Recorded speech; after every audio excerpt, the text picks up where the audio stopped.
I'm Anisha Kiriban from Warri Kingdom, and I hail from Ogi community at the estuary of the Benin River axis.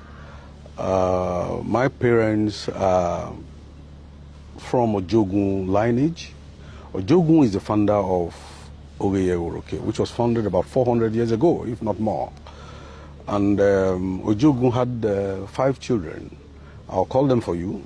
You have the Ogbarami, not in any order. You have OTC, you have Kushion, you have Imara, and you have the only lady amongst them, which is Dimigen. And Dimigen happens to be the one that got married to a king and gave birth to a King Buddha. King Buddha became the most prominent king in this kingdom before the interregnum, who thereafter gave birth to virtually all the present prince and princesses that we have in this kingdom. Having said that, we also have in Ogi a few tied to the root of the founder.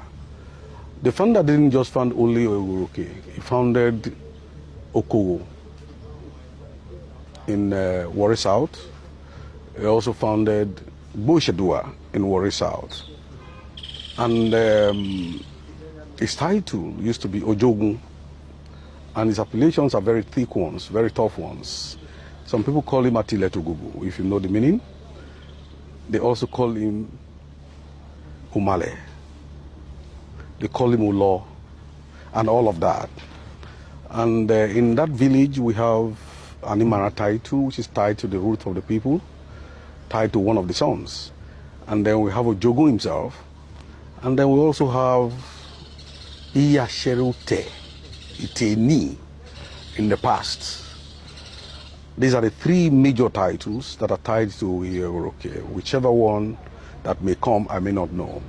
However, surprisingly, you'll be shocked that out of the 5 stocks that I've mentioned, who are 5 children of Ojogun, I happen to come from 4 of the 5.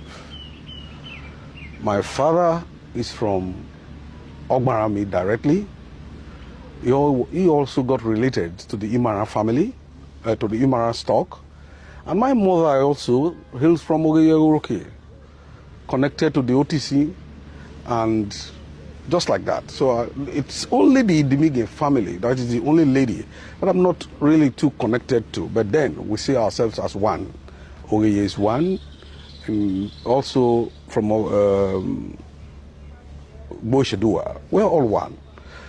And then, having said that, I had been Daniel Rainiju, was born in the creeks of the Niger Delta, specifically the Benin River Axis, grew up in Kuku, and also grew up in Escravos. And attended primary school in Escravos, secondary schools in Kuku, and went to the universities in Akwa Ibom. Then it used to be Cross River State University and became Federal University in Akwa Ibom when the state was split into 2, and we have Akwa Ibom State University. I read philosophy, and I got into, working for a multinational firm. They call it DBN, the latter Brazon, and worked there, became an assistant manager, manager personnel, before, leaving them and went into my private life and went into private business. Yes, I'm into construction. I do construction work, civil and mechanical works with multinational oil companies. And as that will have it, we had the unfortunate Warri crisis, which actually threw the whole region into a problem, and then we came out of it. I was appointed into the 13%. It used to be 13% derivation funds or committee, which moved into the present-day Deso Padek.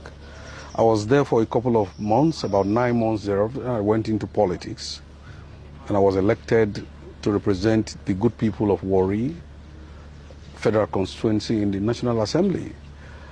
And I spent the unprecedented term, that nobody had ever achieved, 3 terms, which is about 12 years in the National Assembly. I wouldn't want to go into the controversy of what you were able to achieve or what you never achieved, but I went into the house with my head clearly, positioned on my shoulders, and I knew what I wanted.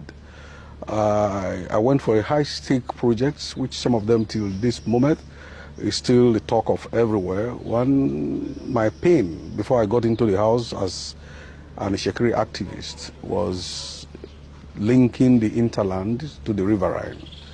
So that brought what you now have as Koko Oge Road and also the Yomadino Escravos Road.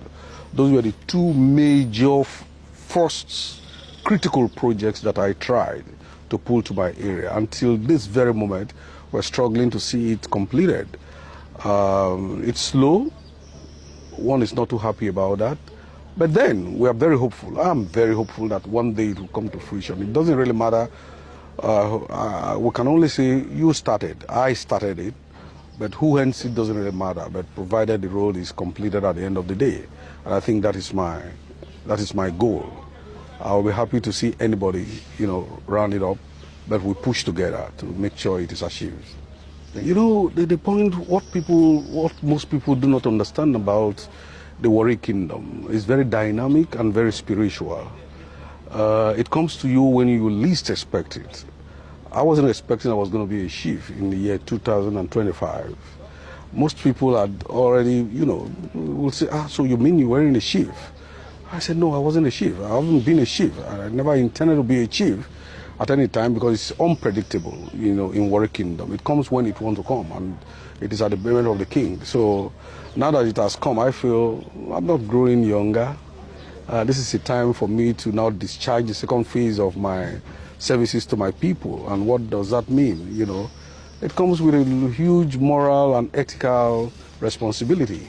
It is not free. You're going to be putting a lot back to the people. And we have a lot of jobs to do. Being a chief is not for fun in Ishekiri. It comes with huge responsibilities. And I think with the little I know about Ishekiri and the little I know about the people, I should be able to do that. And I'm going to do it creditably well. Thank you.